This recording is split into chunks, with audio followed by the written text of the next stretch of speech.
Сәлем достар, қалдарыңыз қалай? Бүгін мен осындай ерекше өзге ұлттың пәтернан жасайын деп жатырмын. Осындай бізде азғантай етіміз бар. Етті ұсақтап турап аламыз. Сосын үйдегі бар көкөністерден міне тәтті бұрышымыз бар, жуамыз бар, сәбізіміз бар. Сосын аздап укроп қосып, осындай ерекше дәмді пәтернан дайындаймыз. Видеоның соңына дейін болыңыздар. Каналға тіркеліп, жеңіл рецептерді қарап шығыңыздар.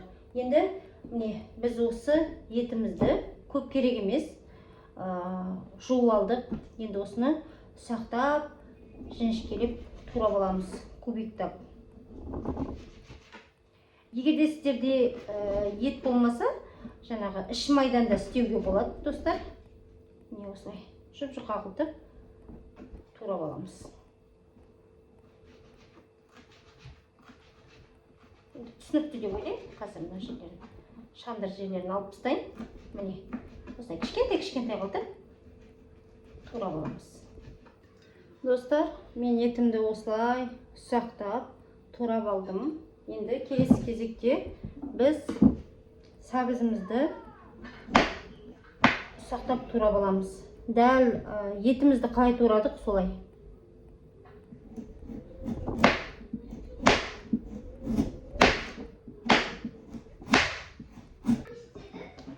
Міне мен сәбізімізді осылай турап алдым. Ұсақтап, енді осылай салып қоя тұрамыз. Бізге жарты сәбіз жеткілікті, достар. Міне осылай салып орналастырып аламыз. Сіздер де міндетті түрде рецепт бойынша жасаңыздар.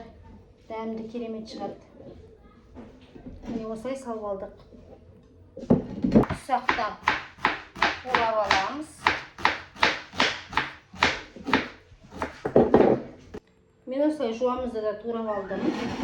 Енді бұны да осылай салып аламыз. Бір жуаның барлығын турадым, достар. Жуа көптік етпей. Енді біз тәтті бұрышымызды ұсақтап турап аламыз. Бұны да жуып ішін тазалап алдық. Міне сарысынан жарты бөлігін, қызылынан жарты бөлігі жеткілікті бізге.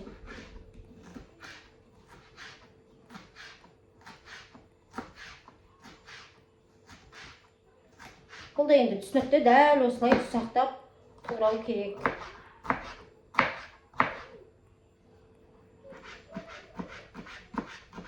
Сары бұрышымызды да, сары тәтті бұрышымызды да турап алдық. Бұны да осылай салып аламыз. Енді қызыл бұрышымыз, сосын укропымыз, сосын ары қарай қалай дайындайтынын көрсететін боламын. Видеоның соңына дейін қарап кетіңіз. Міне достар, қызыл бұрышымызды да осылай турап алдық. Ұсақтап, бұны да орналастырып салып аламыз. Бізде укропымыз жуылған. Енді ұсақтап турап шығамыз.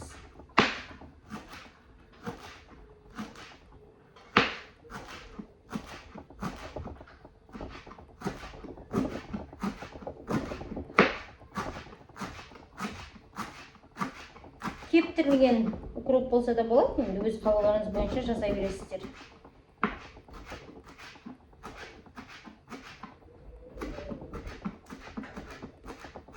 Өздеріңіз көріп тұрғандай, міне тәтті бұрыштарымызды, укропымызды, ұсақтап етімізді және сәбізбен жуамызды турап алдық. Енді осының барлығын қазір ыдысымызға саламыз. Міне барлығын ыдысымызға салып аламыз. Барлық көкөністердің барлығын, етімізді бәрін салып алдық ыдысымызға. Енді осының үстіне біз салқын 1 стакан сүт құямыз. Осының үстіне жылы су құямыз. Енді бір жұмыртқамыз. Енді 1 шай қасықпен қантымызды саламыз толтырып. Енді осының үстіне 2 шай қасық толтырып тұзымызды саламыз. Тұзымызды салып алдық. Енді бізге 1 шай қасықпен дрож ашытқы деп жатамыз ғой. Кішкене салып жіберейік. саламыз. Енді осының барлығын әдемілеп тұрып араластырамыз. Қараңыздар қандай болып тұрған.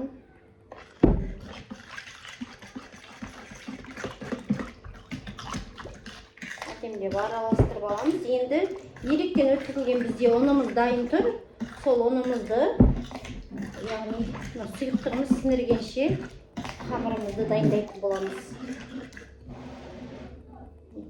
Көз мөлшерімен өздеріңіз саласыздар.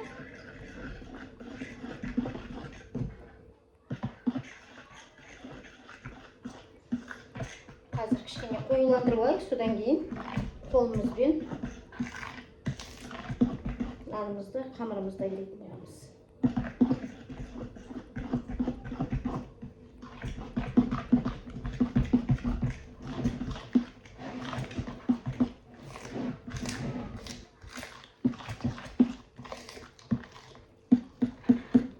Дайын болып қалды. Негізі ұнды кез келген нан ашытқанда болсын, бауырсаққа, жаңағы кез келген тәттілерді пісіргенде ұнды електен өткізіп қосқан дұрыс. Өте керемет дәмді болады.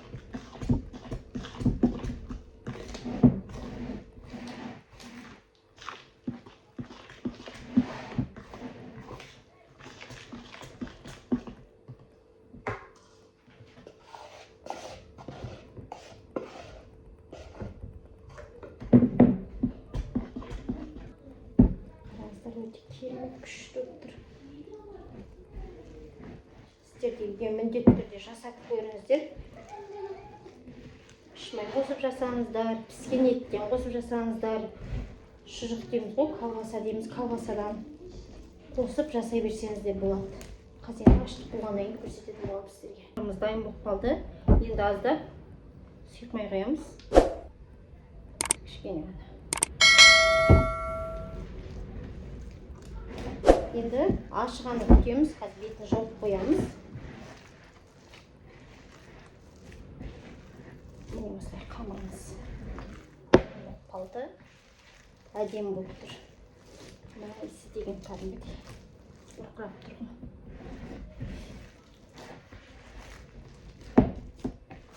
Күшті болып тұр.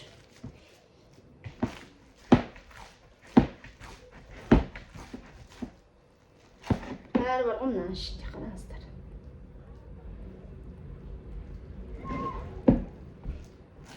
Шоу жерге қоя тұрамыз, бетін жауып.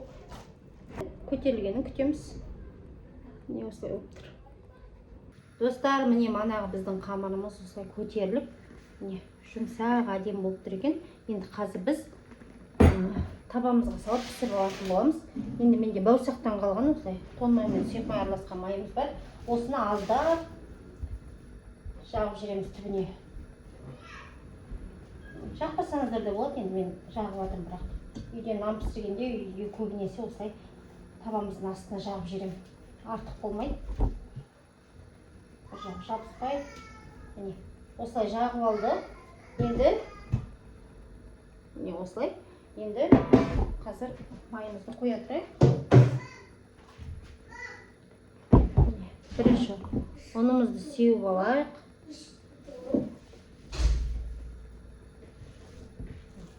Жұмсақ әдемі болып тұрына қараңыздар.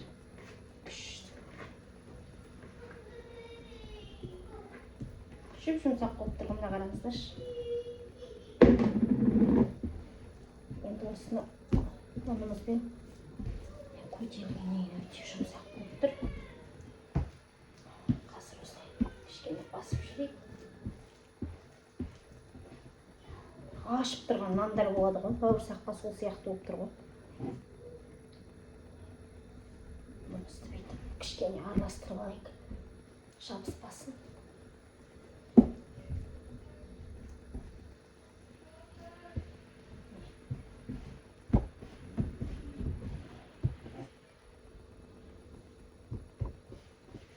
Қамырымызды осылай төртке бөліп аламыз.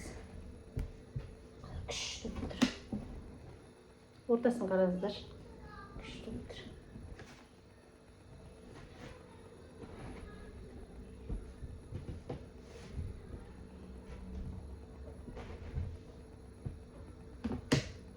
Енді әрқайсысына кішкене ұннан сеуіп, осылай дөңгелетіп қазір кішкене ысып аламыз.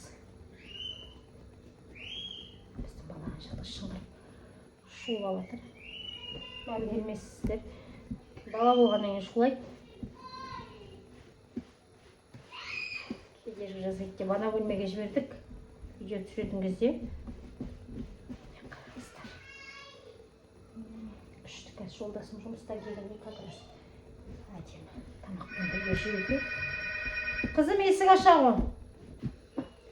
Міне енді осылай бір бөлігін алып, осылай ысып аламыз. Осылай ысып алдық.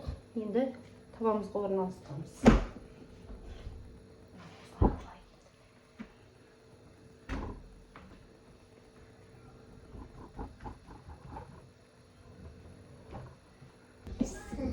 Үстерін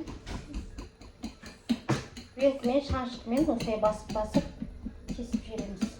Енді арнайы тескіш болатын болса, сонымен жасағандар негізі. Ондай болмағаннан кейін осылай шаншқымен жасап жатырмын. Міне достар, осылай болып тұр. Біріншіміз пісті, асты жабысқан жоқ. Міне өздеріңіз көріп тұрғандай, астына май жаққаннан кейін енді екіншісін салып қойдық. Бар жоғы 4-еуін әрқайсысын 25 минуттан пісіріп алатын боламыз. Ерекше дәмді осындай нанымызды дайындадық. Сіздер де жасап көріңіздер. Қазір ортасын бірге көрсететін болам. Ал достар, міне біздің бүгін пәтер нанымыз дайын болды. Өте ерекше, жұмсақ. Мен 4-еу пісірдім. 2-еуін уже кешкі тамақпен отбасыма яғни бердім. Бәрі қызығып, ұнатып, жеп қойды. Енді сіздермен бірге бөлісейін деп жатырмын. Қараңыздар, осындай өте ерекше, күшті болып пісті. Ортасы да қалың емес. Қазір енді сіздермен бірге көретін боламыз. Қараңыздар, күшті бөлініп жатыр. Дәмі деген ерекше, арасына қосқан етімізге дейін барлығы күшті бір-біріне үйлесіп дәм беріп тұр. Қараңыздар, қызыл бұрышымыз, сары бұрышымыз бәрі тәтті бұрыштарымызда. Күшті. Кешкі тамаққа бербем, отбасыма, жолдасыма да, қыздарыма да бәріне ұнады. Сіздер де достар жасап көріңіздер, ерекше осындай дәмді менің каналымда тағамдар бар. Келесі кездескенше сау болыңыздар.